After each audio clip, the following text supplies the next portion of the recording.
Hey guys, what's up? I'm here to give you guys a recap on the new episode of Fire Force Season 2, which is on episode 2, or you could call it episode 26 in the overall total number of episodes, of Fire Force. I mean, first season had 24 episodes, and we're on the second episode, so yeah. Episode 26 or episode 2 of Season 2, whichever one that fits for you.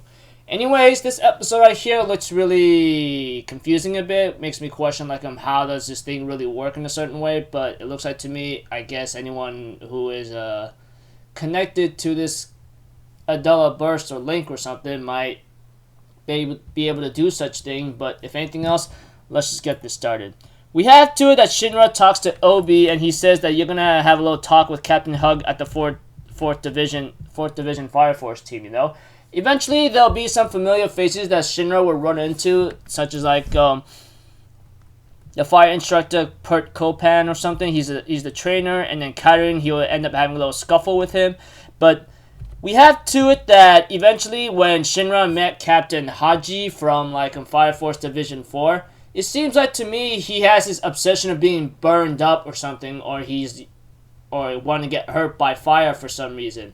But I think it's because it's a connection to this Adela burst or Adela link whatsoever. But we have to it that something happened to one of the members of the 4th Division who was in a costume, and all of a sudden Shinra's gone pretty berserk somehow, I think because he has his Adela link whatsoever after he talks to Captain Hanj or whatever, that old man from 4th Division, captain of the 4th Division fire team.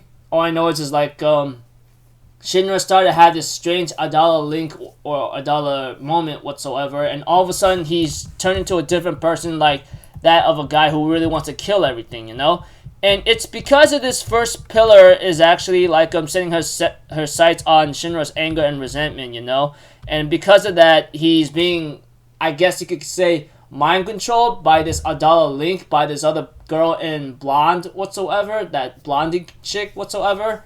All I know is she's mind controlling Shinra in a way to give into his anger and rage after everything he's been through. People calling him a devil. No one asks him about his side of the story. They just see him as a disgusting freak that killed his mother. He's a mother killer. Pretty much, he's been given that name ever since he was little, and that smile was all the way up when it happened. But whatever the case may be, we have to it that Arthur ends up coming up realizing something is wrong, as he was told by his captain Obi to be Shinra's bodyguard if something goes wrong, Eventually, we get to know a little backstory about Arthur too, of how I guess his family used to run a restaurant, but because they kind of got into some nasty trouble or scuffle, I guess, and the news are reporting in, they might be in trouble. And all of a sudden, his father will later on be his encouragement of why he became a knight, or why he's the king of knights, And his name is Arthur, obviously, from the get-go. But eventually the next day comes about when he has his supper, even though, it's not much whatsoever. And next morning comes about, it looks like a freaking note was left for Arthur by telling him to, our dear son, your mother and father have gone on a journey to save the world. The castle is all yours. As of today, you are a king.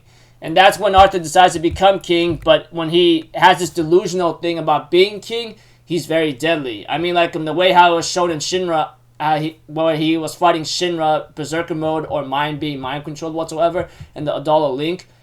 Even though Arthur did have trouble at first when he was fighting Shinra, who was being mind controlled, when he's in this delusion whatsoever, where he's a knight whatsoever, etc., he's a king, etc., even though his other friends heard it, he go your parents left you, do you know? But one of the guys was no, don't say anything, just leave it at that.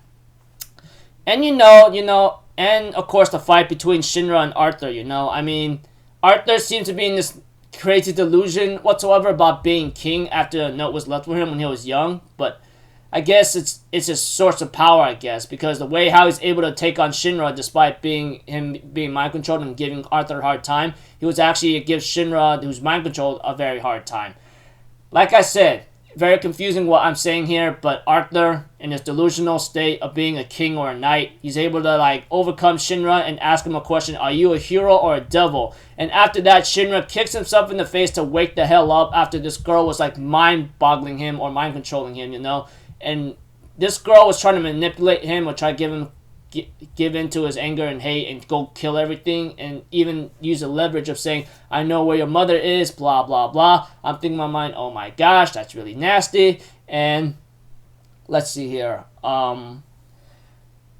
Yeah, all that kind of stuff. But eventually Shinra managed to break out of her control, and she decided to give him some advice about there's another pillar coming up who's next to the dollar burst. You know, Halma, Sho, Shinra, and looks like another pillar will soon be born. You know, that kind of thing. But after she left, etc., she ends up having to tell him like who's gonna get to it first: the Fire Force, Evangelius, or us. And we have to it that it ends off right there, you know, and don't really know what's really bound to happen next for everyone else. I mean, the next pillar is about to be like is about to go be obtained, that is about to be born. The only question is who's gonna get it, the Fire Force and Evangelius, you know. I mean, this Adala Link or Adala Burst thing has been a theme throughout the series in Season 1, and now it's coming up in Season 2, especially when it came to the Adala Link somehow. This girl managed to, like, somehow connect with Shinra or link up with him and somehow mind control him and make him cause a lot of trouble in the Fire Force Division 4 headquarters, you know? But I don't know how the heck that really works, but I guess whoever has this connection to the Adala Burst or the Adala Link is able to do that. It looks like to me that that's how she was able to do it, to go after him. But a lot of questions still come into air of how it goes, but looks like to me next episode there might be a troublemaker on the loose, but we don't really know what this one's going to be doing. So until then, people, I'll see you guys in the next video. I'm Alpha Zero. Have a good day. I'll see you guys next time, alright? Peace out. Bye-bye. Toot-toot-toot.